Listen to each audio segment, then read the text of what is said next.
જય શંકરજી મિત્રો, આજે આપણે ધોરણ 10 સંસ્કૃતમાં પાઠ 15 જય પરાજયવા એ આપણે ભણીશું. મિત્રો, અગાઉ આપણે અર્જુન જે છે એ સ્વર્ગમાંથી પૃથ્વીને જોવાની ઈચ્છાથી ફરી પાછો આવે છે અને એ વખતે જીત વિશ્વયુદ્ધમાં જીત મેળવી છે જે દેશ છે એ વિજય ઉત્સવ કરતો હોય છે અને એ સમયે અર્જુનને આગળ જોઈ અને એને પોતાના આ ઉત્સવમાં એ સામેલ કરે છે અને સાથે અર્જુન પણ જોડાય છે. એના મહાભારતના વિજયની યાદ આવે છે. થોડા સમય પછી એ અશ્વ માંગી અને એક પરિચિત સરોવરમાં, પહેલા પરિચિત હતું એવું સરોવરમાં જાય છે ને ત્યાં પાણી પીવાને ઉતરે છે. એ સમય ત્યાં એક સફેદ વાળવાળો યુવાન, એવો વૃદ્ધ યુવાન અવાજવાળો વૃદ્ધ જેવો લાગતો એક વિચિત્ર માણસ એને દેખાય છે અને માણસ અટકાવે છે, પાણી ન પીવું, આ પાણી ઝેરી છે. ત્યારે અર્જુન આ માણસને જોઈને વિચારે છે કેમ આ વ્યક્તિ આવો થઈ ગયો છે અને એટલા માટે પૂછે છે. ત્યારે માણસ એમ કહે છે કે ભાઈ, આ પાણી પીને, આ પાણી ઝેરી વસ્તુ છે અને આ પાણી પીતો નહીં, એટલે પાણી પણ ના પાડે છે. હવે આપણે આગળ જોઈએ છીએ ભાગ નંબર 2 ની અંદર. આજે ભાગ 2 માં શું જોવાનું છે તો કે અર્જુન છે એ પાણી પીવા ઉતર્યો પછી એ આ સૈનિક જે છે, માણસ કોઈ પણ સૈનિક છે એને વિતેલા સમયની બધી વાત કરે છે. આપણે જોઈએ સપ્રત્યદ તે બોલ્યો, અહમ અસ્ય, હું આ દેશનો એક સૈનિક છું. વિગતે શું કહીશું, વિતેલા કેટલાક માસોમાં બહુના દેશાના પરસ્પર, ઘણા બધા દેશનું પરસ્પર યુદ્ધ અભવત, યુદ્ધ થયું. તત્વ વિવિધાની, ત્યાં વિવિધ શસ્ત્રોની પ્રયુક્તાની, ત્યાં વિવિધ શસ્ત્રો એ પ્રયુક્ત થયા.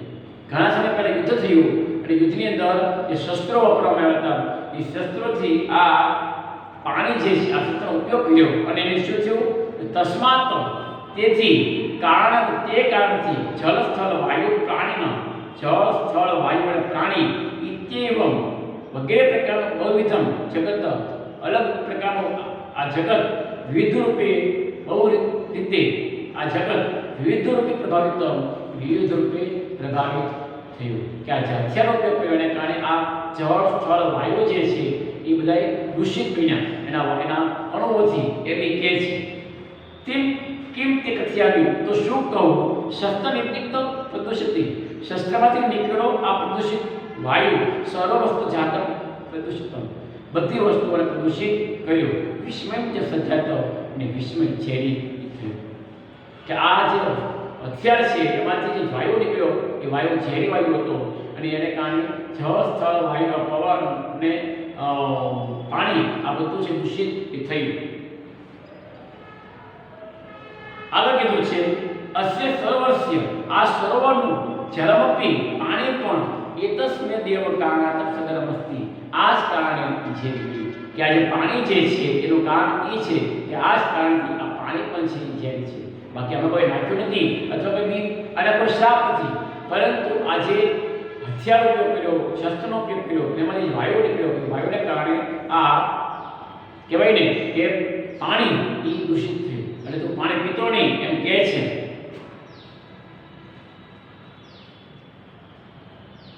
અથવા જલમ પીતા પીતા, આનું પાણી પી પી મધ્ય એશા સજ્જાત, મારી આયુષ છે. મિત્રો જો જે સૈનિક જે છે, જે યુવાન છે એ આ પાણી પીને આવું શરીરનું બની, વાત સાચી છે. આજનું પાણી, આજનો વાયુ, આજની કોઈ જગ્યા એ બેસવા લાયક કે પાણી પીવા લાયક કે વાયુ ગ્રહણ કરવા લાયક નથી. તે તમે જો વાતાવરણની અંદર આ એક રોગ જે છે એ ભળી ગયો છે, એને કારણે આપણે માસ્ક કે મોઢે આપણે બાંધી સુતા કે વાયુમાં એના જમ્સ રહેલા છે એટલા માટે. આ તો કોઈ હથિયારનો ઉપયોગ નહીં, માટે પેલો રોગ જ છે, પરંતુ હથિયારનો ઉપયોગ કરવામાં આવ્યો હોય કોઈ દુશ્મન દેશ છે ત્યારે પણ આવી સ્થિતિ એ હોય છે કે તમે આ માસ્ક પહેરો એટલે પછી તમે આ રોગમાં આવી જશો. એમ પાણીમાં પણ જમ્સ હોય આ વાતાવરણને કારણે, શેના કારણે, લડાઈના યુદ્ધને કારણે, અને સાથે જમીન જે હથિયારનો ઉપયોગ કર્યો છે એમાંની જે અણુઓ નીકળે છે એ અણુઓ પણ પૃથ્વી પર ફરતા હોય અને એની અસર છે લાંબા સમય સુધી થતી હોય છે. આપણે જોયું હિરોશીમા નાગાસાકી પર જે બોમ્બ ફેંક્યો એને કારણે અમેરિકાને વિચાર્યો કે આ વસ્તુ ન કરાય, કારણ કે એનાથી વનસ્પતિ વાયુ અને માણસની એની અસર હતી ને આ સુધી છે ને એટલા માટે એને અમેરિકાએ એક નિયમ બનાવ્યો કે અણુબોમ્બ ફેંકતા પહેલા વિચાર કરો અથવા અમારી સલાહ લો. તો આ વસ્તુ શું છે કે શસ્ત્રથી નીકળેલો વાયુ છે એ વાતાવરણને ખરાબ કરે છે. આને કારણે આ સરોવરનું પાણી એ જે છે એ આવું બન્યું છે અને એ પાણી પીને મારી આવી સ્થિતિ થઈ છે. મદીય પુત્ર ઇદમ એવ જલપિત્વા વિગત દૃષ્ટિ ગંભીર ઉદ્વૃત્તો મૃતસ્ય. મદીય મારી તો મારો, તો મદીય છે મારો છે, અહમનું સ્વરૂપ છે, અહમ સર્વનામ. આપણે જે સર્વનામ શીખી ગયા એમાં અહમ મુખ્ય સર્વનામ છે, એના પછી આમ મદીય એ ત્રીજી કે ચોથી વિભક્તિ એક વચનમાં છે એ આવે. તો મારો પુત્ર એકદમ એમ આમાં જ જલપિત્વા આ પાણી પીને વિગત દૃષ્ટિ ગુમાવી ગંભીર પુત્રો અને ગંભીર કૂવામાં પડ્યો મૃતસ્ય મૃત્યુ પામ્યો. મધ્ય ભાર્યા મારી પત્ની પણ વિસ્મયસ્ય વાયુ આ વિસ્મય વાયુને કારણે પ્રભાવથી નિરુદ્ધ શ્વાસજન્યતા એનો શ્વાસ વધારનો અને મૃત્યુ પામ્યો. એના પત્ની એના પુત્ર આ જ કારણથી એ મૃત્યુ પામ્યા એવું કહે છે. प्रतिदिनं जलस्य पनेन प्राणनं जीवनं पश्यन् भोग अमत्र स्थित्वा पशु पक्षी मानवानो अस्य जलपानत वार्य.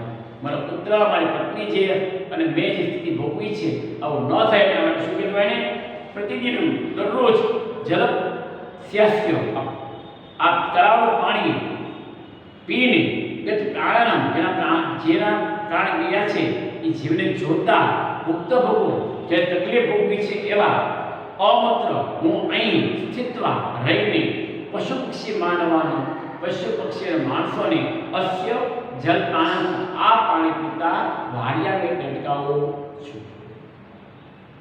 મયા રહીને પશુ પક્ષીવાળા માણસોને આનું પાણી પીતા પાણી પીતા નહીં ભાઈ આ પાણી ઝેરી છે, તમને રોગ લાગુ પડશે. એટલે મારી પત્ની મારા બાળકો અને હું પણ આ સ્થિતિમાંથી બહાર આવ્યા છીએ.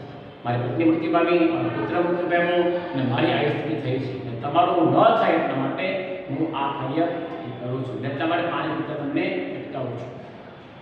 મિત્રો જુઓ કે ભાઈ એક અણુબોમ્બના ફેંકવાથી કેટલા વાતાવરણને નુકસાન છે એ થાય છે. ફરી આપણે ગુજરાતી કરિયાનું તે દરરોજ સપદ્ય તે બોલે છે હું આ દેશનો સૈનિક છું. ફરી ગુજરાતી કહીએ છીએ આપણે.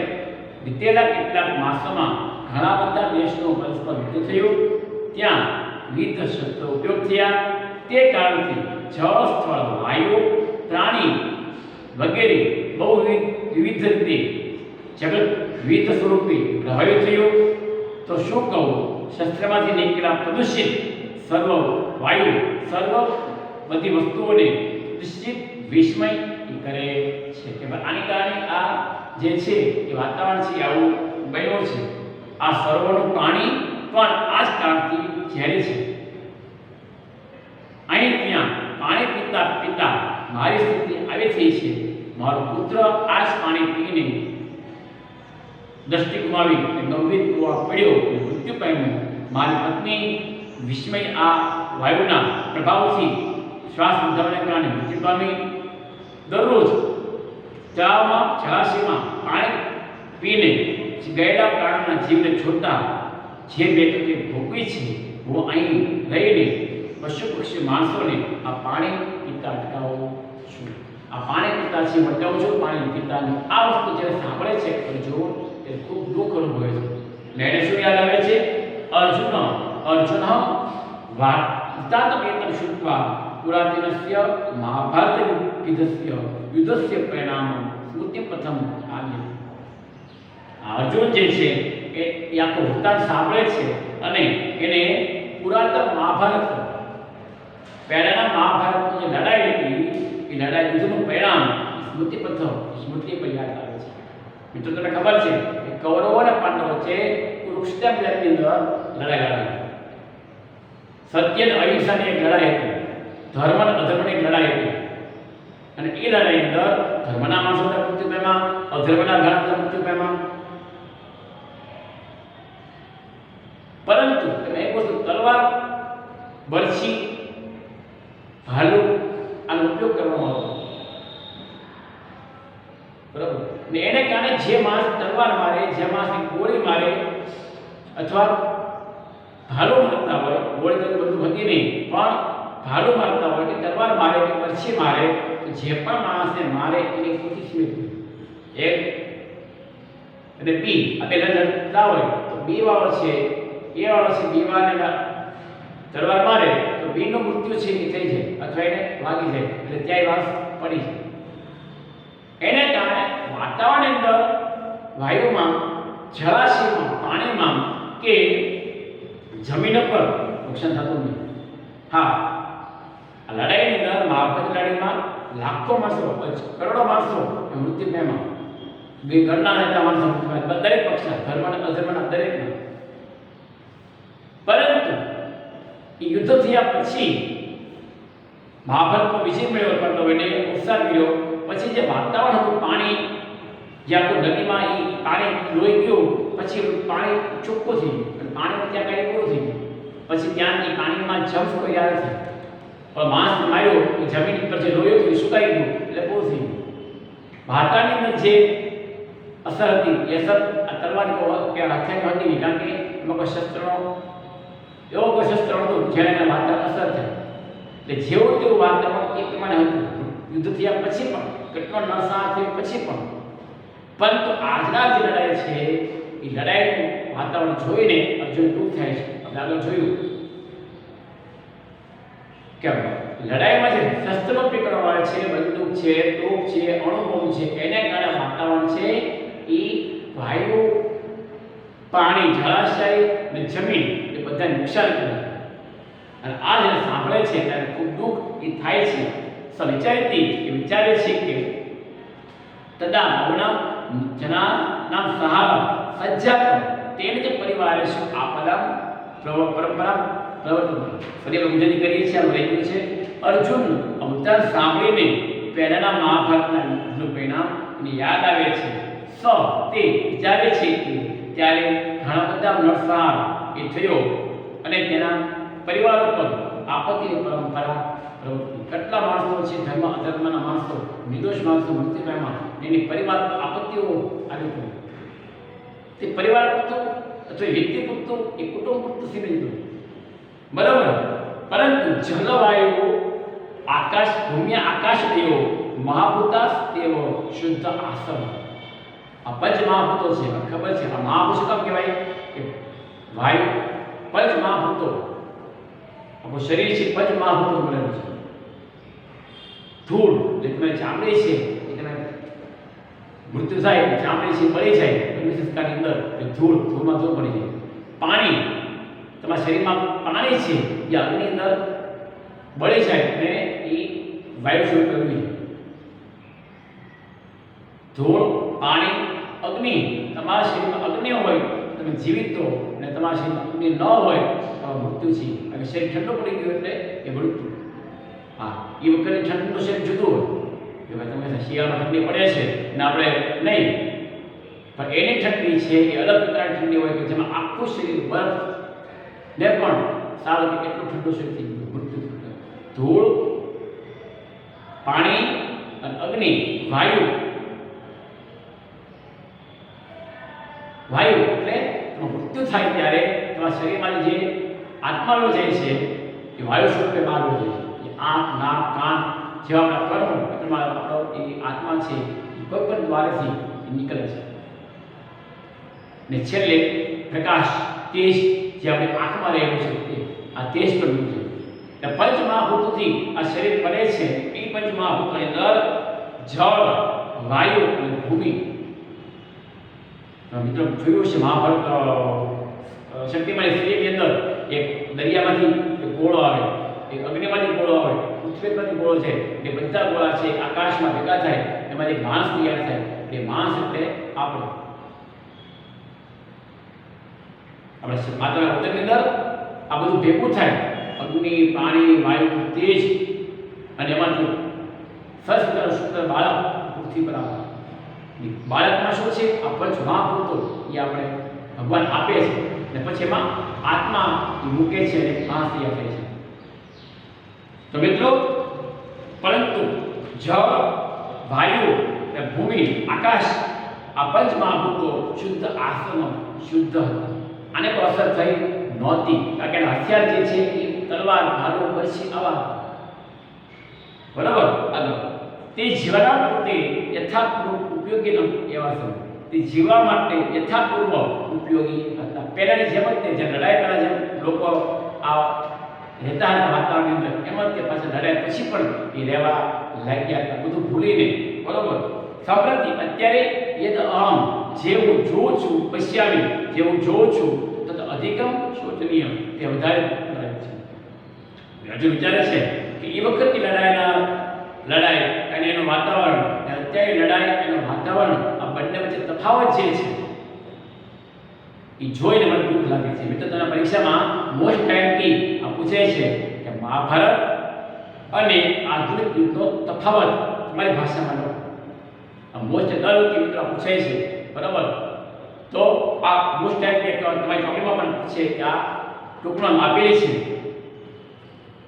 અત્યારે જે હું જોઉં છું એ બધા દુઃખદાયક છે. કેમ અયમ, શું આ અધુના અત્યારે પ્રવર્તેલો માનવस्य જય, આ માનવનો જય છે, અસ્તિ પરાજયમાં કે પરાજય છે. અત્યારે જે આ લડાઈ અંદર, આ વિશ્વયુદ્ધની અંદર જે માણસો જીત મેળવી છે, આનંદ કરે છે, ઉત્સાહ કરે છે, એની જીત છે કે એનો પરાજય છે.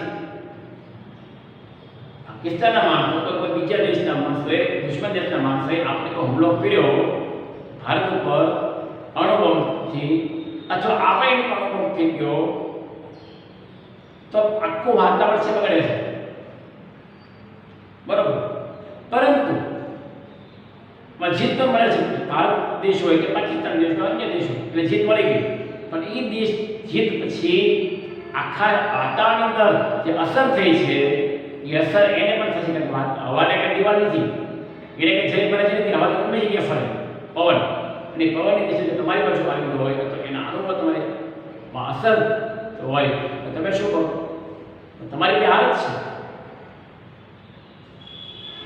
તો એટલા માટે અહીંયા અર્જુન કહે છે કે વાનરની જીત છે કે પરાજય, હવે સ્વશોકમ અર્જુન અપિત જલ કે ગૃહિત ચિંતસ્ય પુનઃ સ્વર્ગમ પ્રત્યાવર્તત. શું કહે અર્જુને? એમ સ્વશોક, એ દુઃખ સાથે આ અર્જુન અપિત જલમ, પાણી પીધા વિના ગૃહિત ચિંતા લઈને ફરી પાછો સ્વર્ગમાં ગયો. એ ફરી પાછી સ્વર્ગની અંદર વયો ગયો, ચિંતા લઈને, ટેન્શન કે દુઃખ લઈને જાય છે. મિત્રો, અહીંયા ફરી આપણે ભજન કરીએ છીએ આ બીજા પેરેગ્રાફનું. અર્જુન આ વતન સાંભળી પહેલાના મહાભારતના યુદ્ધના પરિણામ યાદ આવે છે. તે વિચારે છે કે ત્યારે ઘણા બધા નરસંહારો થયા અને તેના પરિવારો પર આપત્તિની પરંપરા આવી, પરંતુ જળ, વાયુ, ભૂમિ અને આકાશ મહાભૂતો એવા શુદ્ધ હતા. તે જીવવા માટે યથાપૂર્વ ઉપયોગી હતા. અત્યારે હું જે જોઉં છું એ વધારે દુઃખદાયક છે. શું અત્યારે પ્રવર્તેલો માનવનો જય છે કે પરાજય? આમ શોક સાથે અર્જુન પાણી પીધા વિના ચિંતા લઈને સ્વર્ગમાં ગયો. તો મિત્રો, અહીંયા પાઠ 15નો ભાગ 2 પર આપણે પૂરો કર્યો. મિત્રો, તમને બધાને ખબર છે કે આપણા અભ્યાસક્રમ છે હવે કોઈ ઝાંખો નથી, ફક્ત કે 3 કે 4 પાઠ, બરાબર, 4 કે 5 પાઠ બાકી રહ્યા છે. સમય મિત્રો આપણે છે, પેપર તમને પેપર સ્ટેટ મોકલી દીધી છે. જેટલો અભ્યાસક્રમ આપણે ચાલ્યો છે, બરાબર, જેટલો અભ્યાસક્રમ ચાલ્યો છે એમાંથી પૂછવાનું છે. અર્થવિસ્તાર પણ તમને જેટલા પાઠ ચાલ્યા છે એમાંથી છે એ પૂછાવાના છે. ગ્રામર બધું ચાલી ગયું છે. ગ્રામર તમે કોઈ પણ ગ્રામર એ પરીક્ષામાં આપણે આજે ટેસ્ટ આવશે, સત્રાંત પરીક્ષા, એમાં આપણે પૂછશું. કદાચ તમને લાગે કે ભાઈ આ પ્રશ્ન સમજાતો નથી, એવું નહીં બને, બરાબર. એકદમ પેપર એનું સહેલું છે, એટલા માટે તમે જેટલું આવડે એટલું મોઢે લખવાનો પ્રયત્ન કરજો. કદાચ બાજુમાં નવનીત પડી હોય તો પણ તમે એને આગળ મૂકી તમે તમારું પેપર છે એ લખજો. હાથમાં નકલ ચોપડી કે કંઈ લેવા નથી, પેપર અને તમારું જે સપ્લિમેન્ટ તમને આપેલી છે એ સપ્લિમેન્ટરી લઈને શાંતિથી એક પેપર તમે શાંતિથી લખવાનું રહેશે. સંસ્કૃતિ વાત કરું છું, બરાબર. તો કોઈ જોયા વગર જોઈને એ લખવાનો પ્રયત્ન ન કરતા. જુઓ, આ પરીક્ષા જે છે એ તમને કંઈક શીખવાડી જાય છે કે તમે ભવિષ્યની અંદર કેવા સારા માણસ બનો છો, વિશ્વાસ. માતા પિતાને ખબર ન હોય, અમને પણ ખબર ન હોય, તમે તમારી જગ્યા પર બેસીને પેપર લખતા હો, કોઈ પ્રકારનું વિચાર કર્યા વિના કે મારે આ પેપરમાં 80 માર્ક લાવવા છે, 70 માર્ક લાવવા છે, પણ વ્યવસ્થિત કોઈ પ્રકારની ચિઠ્ઠી ચબરકી લીધા વગરનું, તો મિત્રો બહુ સરસ પેપર લખી શકો. અને આને કારણે તમને ખબર મને આટલા પાઠમાંથી આટલું આવડતું હોય તો આટલા પાઠ જેટલું હશે તમને કેટલું આવડશે. એને કારણે તમને સમયનો ઉપયોગ કર્યો છે, એ સમયમાં તમને ખબર પડી કે આ મેં તો બહુ ખોટો સમયનો ઉપયોગ કર્યો. હજી જે સમય છે, નવેમ્બર પછીનો જે સમય છે, બરાબર, આ પરીક્ષા પછીનો સમય જે છે, દિવાળી પછી, એ તમારી માટે ગોલ્ડન સમય છે. ફટાફટ તૈયારી કરવા માંડો. તમારે સારા સારા માર્ક જો લાવવા હોય સંસ્કૃતિ અંદર, તો તમારે તૈયારી કરવી પડશે. ઘણા વિદ્યાર્થી મિત્રોની નોટ હું જોઉં છું તો બહુ સરસ નોટ બનાવી હોય છે, અને ઘણા વિદ્યાર્થી મિત્રો નોટ જોઈએ છે તો આપણે પરાણે ને પછી મોડે નોટ લાવ્યા હોય છે, એ નોટ પણ બહુ સારી હોતી નથી.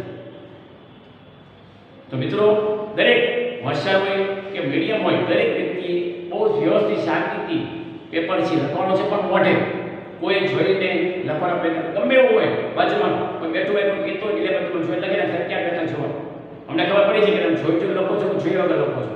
અને તમે પહેલો પ્રશ્ન લખતા હો, તમે સ્ટાઇલ લખવાની હોય, એ સ્ટાઇલ તમે સ્કૂલની અંદર પેપર લખવાની સ્ટાઇલ, એના અક્ષરો, એ તમારા ઘરે તમે જે લખતા હો એનું આખું વાતાવરણ અલગ હોય છે.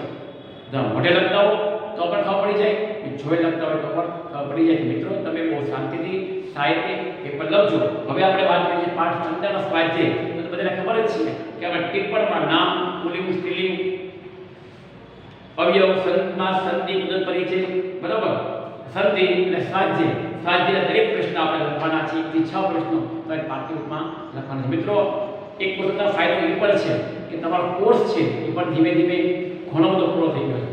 ત્યારે કરતાં ઘણો આપણે સમય લઈ અને આપણે પેટ પૂરો કર્યો છે. આપણા પાઠ ઝાઝા નથી આવ્યા, 4 કે 5 પાઠ હશે. જે પાઠ પૂછવાના નથી એ તમને ભણાવવાના છે. ઘણા પ્રશ્ન પૂછાઈ ગયો હોય એમાંથી ને આપણે ન કર્યા હોય એટલે તમે માર્ક ઓછા આવે, એટલે અમે દરેક પાઠ આપણે કરશું.